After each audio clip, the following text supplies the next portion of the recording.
And welcome back, everybody, to the TV show, or should I rename it the Bear Discussion Group? Because we're going to be talking the Bear today. Joined, as always, by Rhea Hughes, who is numb on one side of her face, but she's hanging in. And Angelo Cataldi, numb from the neck up, as always. But I wanted to start the show. We're going to talk the Bear, but I just wanted to drop a little tidbit that dropped last night. Our favorite show, The Idol, on HBO Max. I don't know if you've ever heard of this happening, because I haven't. HBO is only doing 5 episodes, not the 6 that they ordered. So far as I know, they paid for 6. They just came out and said, hey, as it turns out, with the re-editing, we can get it done in 5. So next week's episode what it's about. Is the That's not what it's about, Jay. It was so bad, they decided to stop it. Has there ever, in the history of HBO, you guys been watching TV a long time, have you ever heard of them going, we're doing less episodes because we got the story done? At least now we can say this. It ended 5 episodes too late instead of 6. Because it is a stinking pile of garbage. Thing, David Zasloff again. Stop it. Amazing. Stop it, David. The show stinks and so do you. So I want to get to a show that does not stink, however, which is, and if you're a TV lover, if you're listening to this show, I don't know if I have to tell you about the Bear. You should know about it already. This isn't an undiscovered gem. This has, with Succession being off the air, probably the best claim to the best show currently being aired on American television. It's a Hulu original. The second season shifts from trying to keep the beef in business to turning the beef into the Bear. Rhea and I are at the same spot. We both stopped 2 episodes in, so we are at the same level. Angelo, did you finish it? No, I did not. All right, this already exposes me for being retired and having nothing to do. Say, Jeff and I have other things going on, so I only got 2 episodes in. Rhea's got a life to live and a son to bring up, and I'm sitting around all day. And I just got to say, man, so I had a father-son talk with my son Neil yesterday because he also loves the Bear. And he had also gotten about 3 or 4 episodes in. And we said, begrudgingly, it's still really good, but it's not as good. And then we got to episode 6, season 2. And I envy you guys that you have not gotten there yet. We did a show a couple of weeks ago about the greatest single episodes. This thing, Rhea, remember how you loved the beginning when it was so intense? I thought it was actually a reality show. Right. Rhea, they bring it back for the first part of episode 6. The only difference being that they take you back 5 years to a Christmas Eve in the house of these crazy people and this family. And all they do is, all the people that play roles are all people you recognize, all right? The mother, who's a whack job, played by Jamie Lee Curtis. Wow. If Jamie Lee Curtis won an Oscar for supporting role in Everything Everywhere All at Once last year, this is her greatest role ever. You will not believe. And they're doing it in the same style that they did the pilot, with the up-close shots of your family. Right. They're fighting and screaming. Oh, it is brilliant. John Bernthal, who plays Mikey, we already know the brother who kills himself. You got to see this guy in this thing. Bob Odenkirk is the stepfather. You're kidding. And he's phenomenal. Wow. John Mulaney, Sarah Paulson. They're all recognizable faces in this, doing their absolute best work. The Bear. So I went from lukewarm about season 2 to where, oh my God, this is one of my favorite shows of all time. Wait till you see episode 6, season 2. Ladies and gentlemen, if you've seen it, give us feedback. It's beyond spectacular. It's one of the greatest things I've ever seen on television. And something like that actually speaks towards why you would drop all the episodes at once instead of going week to week. And it's a different philosophy. the week to week really does work to build up excitement because you're talking about the show. You're like, what's going to happen next week? Succession did it to great effect. But when you're doing a show that maybe is a little bit layered, is like a 5-hour movie, like The Bear seems to be, where you know that you have this great centerpiece episode coming midway through, maybe you don't want 4 weeks of people going, it's not as good as I thought it was going to be, because you know they could trail off. Right, yeah, exactly. Yeah. It's hard to match that. Rhea, of all the, I know you love Khan, right? Because he's like the main guy and he's good looking. Yeah. Is he your favorite character? No, well, I have two. Cousin, the cousin. Yeah. I love him because I've grown up with people like him. Just crazy enough that you think they might, but also somebody who you can't live your life without. You know, they're just that. I love him, and I love Uncle Jimmy. I mean, is that Oliver Pratt? Oliver Platt. That's Oliver Platt. He is so good. Like, I mean, I don't want to give, the scene away. I guess it must be episode 2. But I saw his face and I went, I am happy he's back, because I think he's phenomenal. But I love is it Richie is the cousin? Yes. I got to get his name, because I'm going to tell you something, Rhea. You nailed that answer, all right? Richie, who is such because he's so coiled. He's about to explode at any second. Right. You're watching him, a different side of him in episode 6, and then a whole show in episode 7. Wow. Rhea, he goes to another level of greatness. You got to see phenomenal. He's phenomenal. That guy, and I got to figure out who he is, because I don't even know his name. All I know is he's fantastic. When I reviewed it, when we talked about it in the old radio show, Angelo, I said he reminds me of guys that I would see when I would perform at like Beef and Beers in Philly, like at a Moose Lodge or an Eagles Airy or a VFW Hall, the one that would be waiting out front, drinking, going, "You funny?" on the way in. Yeah. Every time, "You funny?" And you're right, Rhea. He's a Chicago guy, but he reminds me of somebody that we would know here in Philadelphia. He would either be from Delco or from Northeast Philly. Yeah, there's 100%. No doubt in my mind. By the way, his name, ironically, is Richard Urinovich. And I just want to tell you, that guy, right now, he's kind of stealing the second season. Wait till you see what happens with him in episode 6 and 7. It is such a great show. I'm going to say this right now. All right. It is better than Succession ever was. Whoa. Wow. And now it is approaching the show that Jay watched instead of all of these episodes of The Bear, the immortal Wentworth. And could you please clarify how good that show is, Jay Black? I was telling Angelo before we started, I got emotional watching it because my family is away. They're in Europe for 2 weeks, and I'm going to Poughkeepsie because that's the way my life is.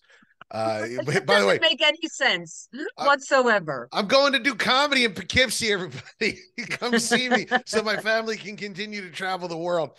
But they're gone, and I miss them so much. And this opening pilot, which sort of switches back and forth between B, the main character in the present, sort of adapting to her world in the prison, and flashing back to what got her there. She's trying to talk to her daughter. No spoilers really, but unless she does something for the very attractive lesbian that runs the entire cell block, Frankie, she can't talk to her daughter. And I got emotional. I'm sitting here watching it going, I wish my family were here. What would I do if I couldn't call them? But beyond my own inability to reconcile the fact that my family's not here, it was very well acted. It was exciting.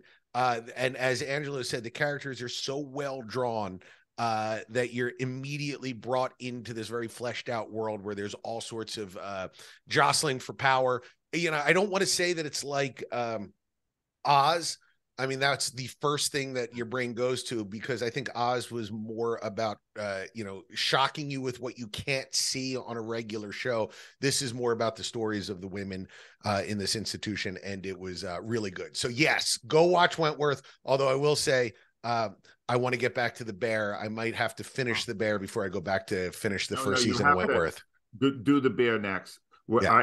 In fact, everybody, we can't even wait till next week. We should do an extra podcast after you've seen it. This episode is TV defining. It's another level of television that I'm not sure I've ever seen any show before. Wow. Wait till you see it. It's going to blow the ending is insane. So next week we're opening with the Bear too, just so I can already. Yes. Take it over your podcast. Next week, the Bear. We have to. Yeah.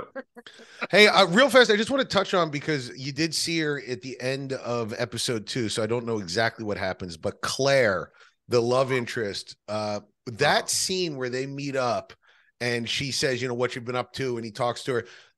The instant chemistry between the two of them. You want to talk about ineffable chemistry between two characters. Immediate, electric. Can't wait to see what happens with Claire. And shockingly, Jay, he's now going through a divorce. Oh, the guy playing the character? Wow. Harmy, yeah. There's a lot more there too, Jay, and it's good. They deliver on that storyline as well.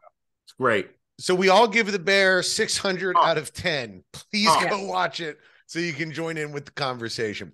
All right, let's switch from the Bear to the Fox. See what I did there? I'm getting better at these connections. Transitions. I just wanted to talk about, last week we talked Fox News because Brett Baer had a spectacular interview with Donald Trump. I just wanted to talk about Jesse Waters was just announced as the replacement for Tucker Carlson. That's all well and good. That's fine. But the thing that I found interesting was that Tucker Carlson leaving Fox News not only tanked the 8 p.m. slot that he used to anchor, the entirety of the network has been down since he was fired. I mean, not just the blip, they're now losing on the regular to MSNBC, which used to be a third place network. It now goes MSNBC, Fox, and then CNN. Entire shuffling going on. And I'm just curious if there's any other names that you guys can think of that, if they lost their position, would actually torpedo a network. I mean, Tucker Carlson, whatever they were paying him, they should have paid him more, because he apparently held down the entirety of that network. I have one in mind, but I'm curious if you guys could think of anybody that would lower the ratings of an entire network if he lost his job.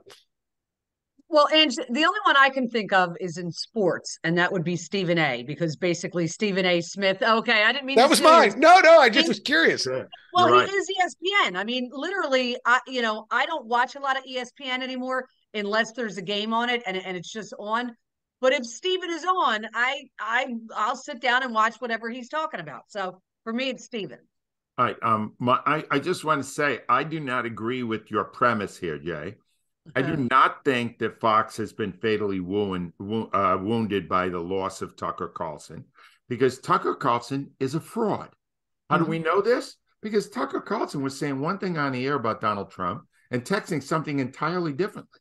So we know that he wasn't real. He was a performer. I get it. Before him, do you remember who was there before him and was also irreplaceable?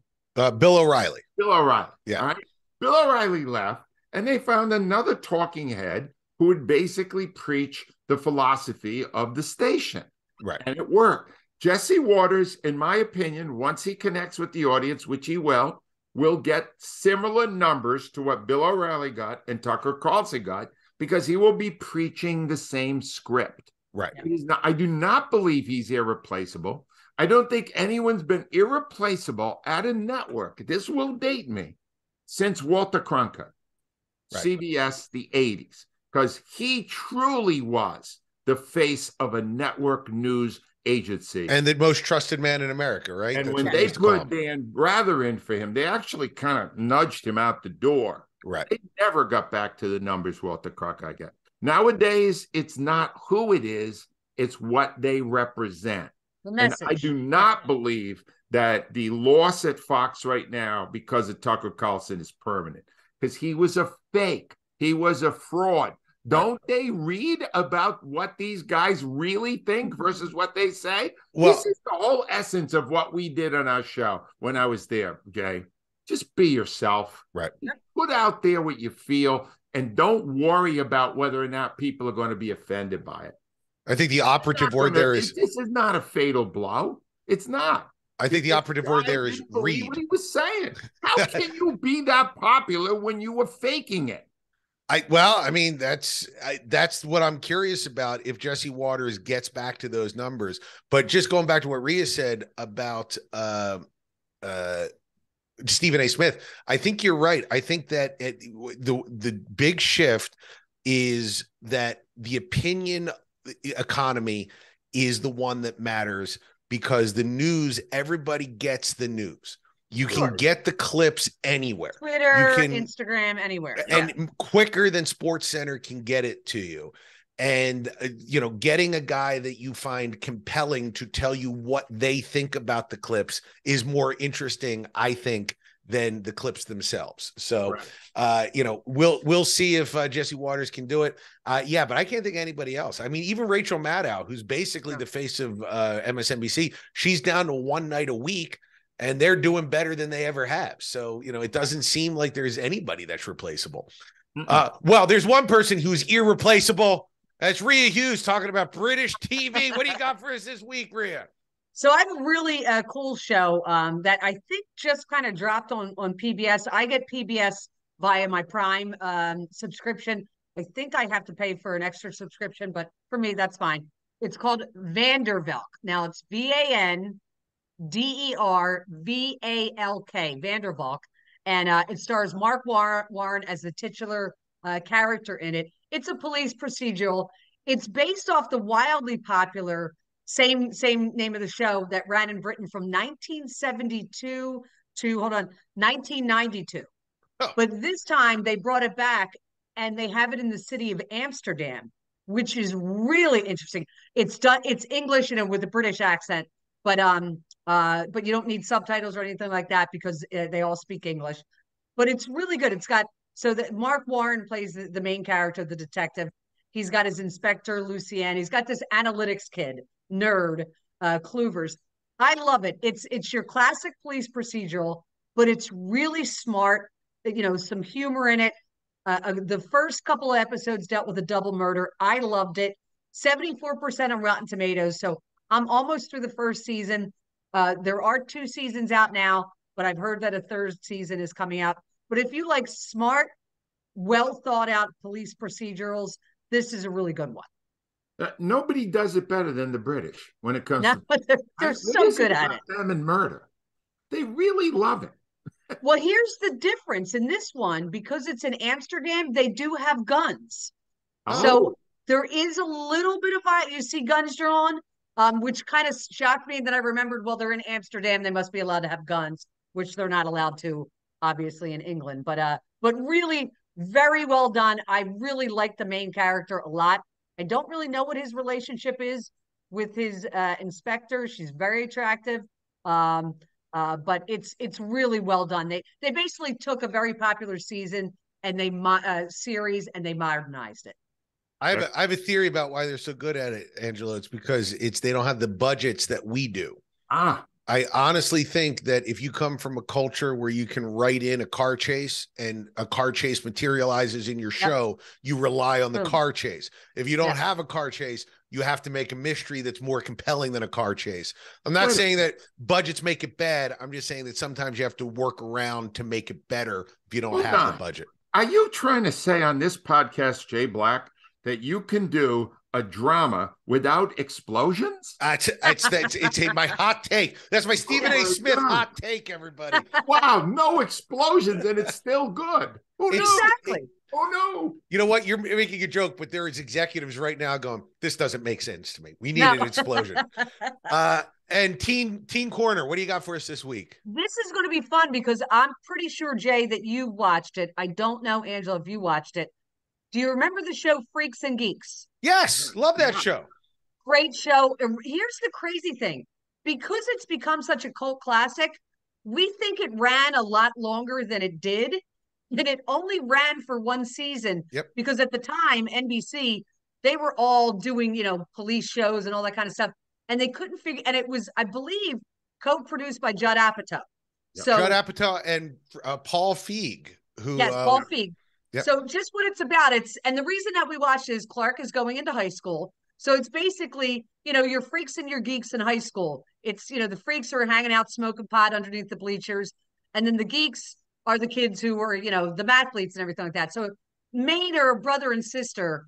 And what Clark liked about it was we see all these high school shows with the most beautiful models you'll ever see. Right. Beverly Hills 90210, the OC.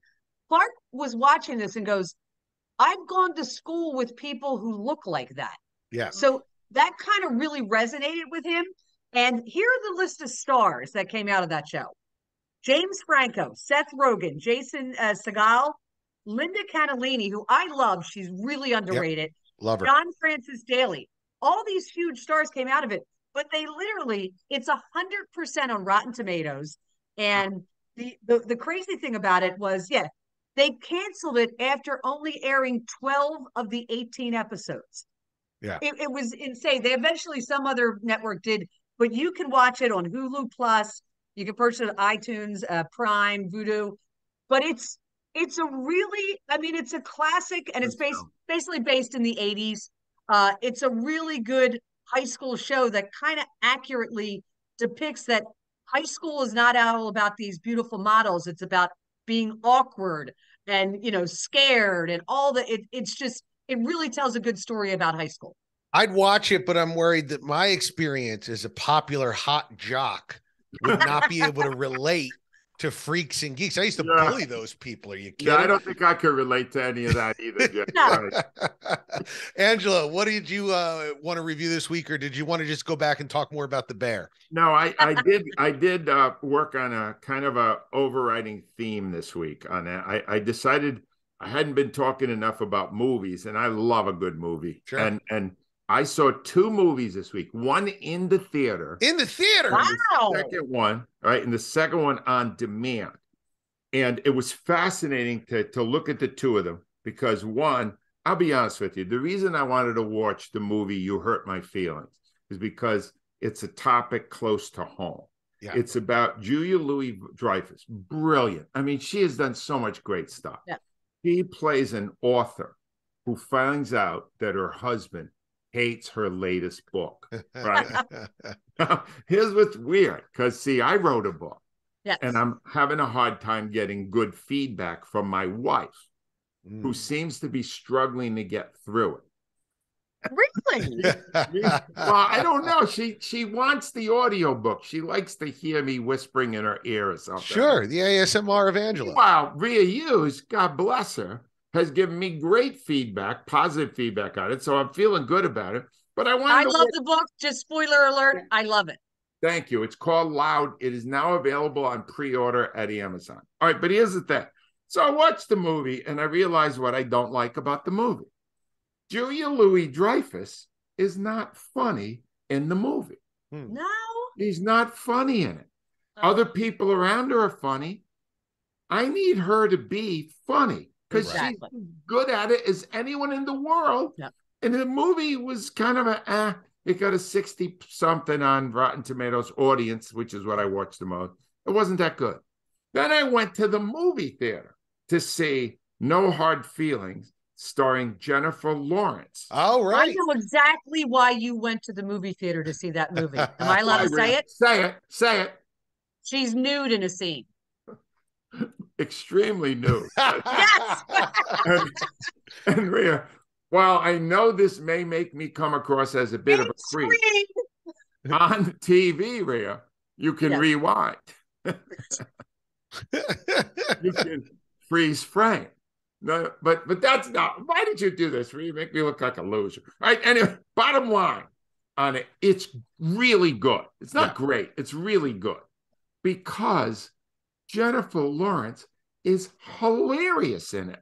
And we forgot what a tremendous comedic actor she is.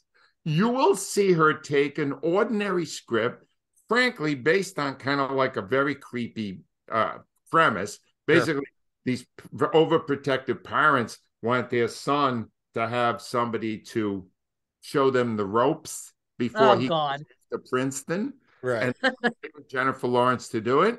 But I'm telling you something.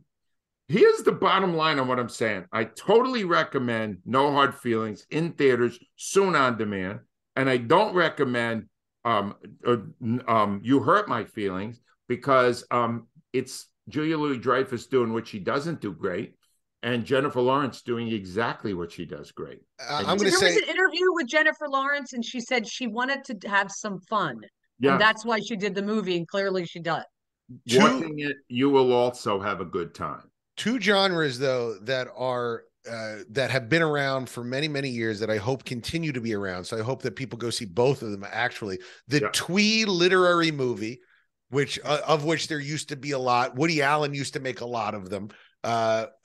In You Hurt My Feelings, and the hard R comedy, which there used to be a lot of those as well, and there hasn't been.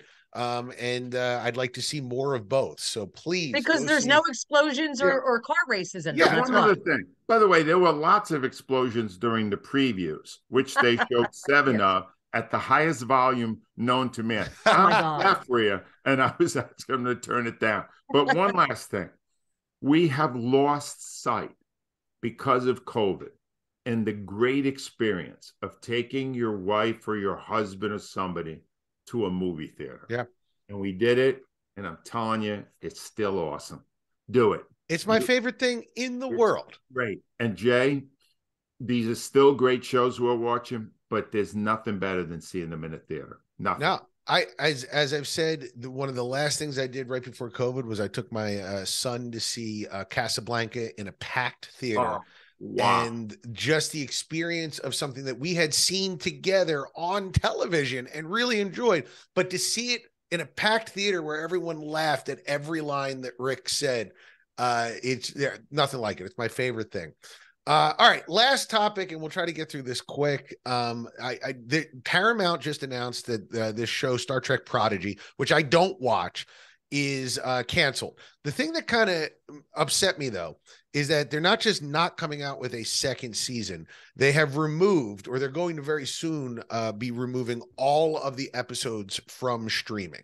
They also just announced that they're removing Amy Schumer, the TV show Inside Amy Schumer, which was a Comedy Central hit from some years ago. They're removing that as well. Some people may be pleased with that. Yeah, a lot of people hate Amy Schumer, but the thing of it is, we used to think that streaming was going to be this depository of shows that would sit there forever, but they're going away because it's a cost-cutting measure for Paramount. So obviously Paramount isn't doing spectacularly right now in the streaming world. And I just wanted to, I think that one of these, Peacock, Hulu, one of these sort of second tier streaming channels is going away. And I just wanted your bet for which one in 12 months, when we're doing episode 92 of the TV show, and we're talking about Bear season 3, which one of these will no longer be here next year? I hope it's not Hulu, because I watch a tremendous amount of stuff on Hulu. I really did. It's one of my, Amazon and Netflix, and then Hulu is absolutely my third. So I hope it's not Hulu. Let me give you what I think is safe, and tell me if you guys agree. Netflix is safe. 100%. Not going anywhere. Not going anywhere. Apple Plus is on a great run right now of creative new programming. I think they're doing fine. And they have infinite money. Hulu is right up there with them. We do not want to ever lose Hulu. They're doing great. Disney will never go anywhere because it's Disney. I'm very disappointed in Amazon Prime, which is coming up with very little new content. You're right. I realize they have a vast library, so they're probably not going anywhere, but they're doing a lousy job of creating new stuff. And if they didn't have the British stuff on there, I wouldn't go there. I go there for my BritBox, my Acorn, and my PBS. But you're right. I rarely find anything new on there. The same thing applies to Paramount Plus. There's just not a lot of new content there. Peacock, I don't like because I often get commercials. And that to me is the weakest link of that group. And don't rule out HBO Max, now known as Max, because the leadership at the top is not great. Correct, Jay? The leadership is the worst leadership in all of entertainment. I think you're right about which ones are safe. I feel like Paramount Plus or Peacock is the one that's going to be gone in a year. And I could see Peacock rolling into some vertical on Comcast, like something weird. I don't think Hulu's going anywhere, but I wouldn't be surprised if Disney rolled Hulu into Disney Plus, because Hulu doesn't exist outside of the United States. If you go somewhere else, okay. you get the Hulu experience, but it's inside of Disney Plus. And I think Disney Plus's numbers are down. So the best way to juice those numbers would be like, hey, take a look at all these great shows that are now coming to Disney Plus, and then sunsetting the Hulu app. But yeah, I think that Prime, more than anything else, I don't know what they do about Prime. They had that great article that we talked about some weeks ago about the $500 million or more that they spent on doing a Lord of the Rings show that literally no one has ever talked about.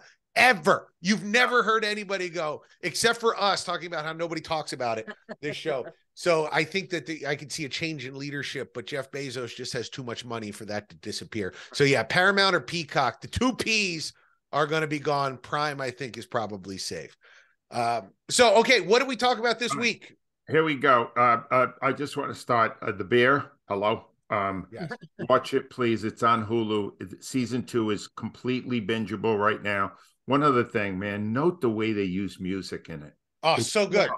No one's ever done that better than what they're doing on The Bear right now. Check it out on Hulu. If you want to live Jay Black's life right now, you can also be watching Wentworth on Netflix. It's well worth your time.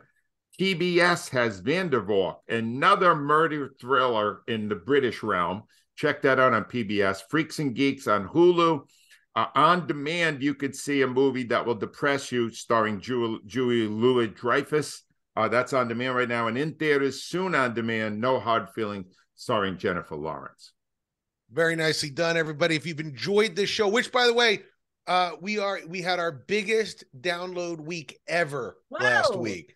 So congratulations to us, and congratulations to all of you who are listening. Thank you. Please tell a friend or more. We'll be back next week to talk about, we should all probably be done The Bear by next week. So we'll talk about the entirety of this season when we get back. Thank you for listening. And guys, thanks for joining me. Bye-bye.